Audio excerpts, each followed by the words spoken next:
اعوذ باللہ من الشیطان الرجیم بسم اللہ الرحمن الرحیم۔ دوستو، الاشباع والنظائر جلد 2 صفحہ نمبر 570 الفصول المہمہ فی مناقب الائمہ کے حوالے سے خنثی مشکل کے بارے میں ایک واقعہ مذکور ہے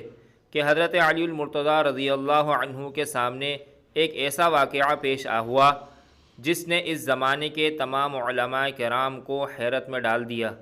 کہ ایک شخص نے ایک خنثی سے شادی کی اور مہر میں اس شخص نے اپنی بیوی یعنی خنثی کو ایک لونڈی دی۔ وہ خنثی اس قسم کا تھا کہ اس کی شرمگاہ مردوں اور عورتوں دونوں قسم کی تھی۔ اس شخص نے اپنی بیوی یعنی خنثی کے ساتھ جماع کیا تو اس سے ایک لڑکا تولد ہوا، اور جب اس خنثی نے اپنی لونڈی کے ساتھ جماع کیا تو اس سے بھی ایک لڑکا پیدا ہوا۔ یہ بات مشہور ہو گئی اور معاملہ امیر المؤمنین سیدنا علی المرتضیٰ رضی اللہ تعالی عنہ کی خدمت میں پیش کیا گیا، تو آپ نے خنثی مشکل سے سوال کیا تو اس نے بتایا کہ اس کا فرج عورتوں والا بھی ہے کہ اس سے ماہواری بھی آتی ہے، اور مردوں والا بھی ہے کہ اس سے خروج منی بھی ہوتی ہے۔ حضرت علی نے اپنے دونوں غلام برق اور قمبر کو بلایا اور ان کو حکم دیا کہ وہ خنثی مشکل کی دونوں طرف والی پسلیاں شمار کریں۔ اگر بائیں جانب کی ایک پسلی دائیں جانب کم ہو تو پھر اس خنثی مشکل کو مرد سمجھا جائے گا، ورنہ عورت۔ وہ اسی طرح ثابت ہوا تو حضرت علی نے اس کے مرد ہونے کا فیصلہ صادر فرمایا اور اس کے خاوند اور اس کے درمیان تفریق کر دی، اور اس کی دلیل یہ ہے کہ اللہ تعالیٰ نے حضرت آدم علیہ السلام کو اکیلا پیدا فرمایا،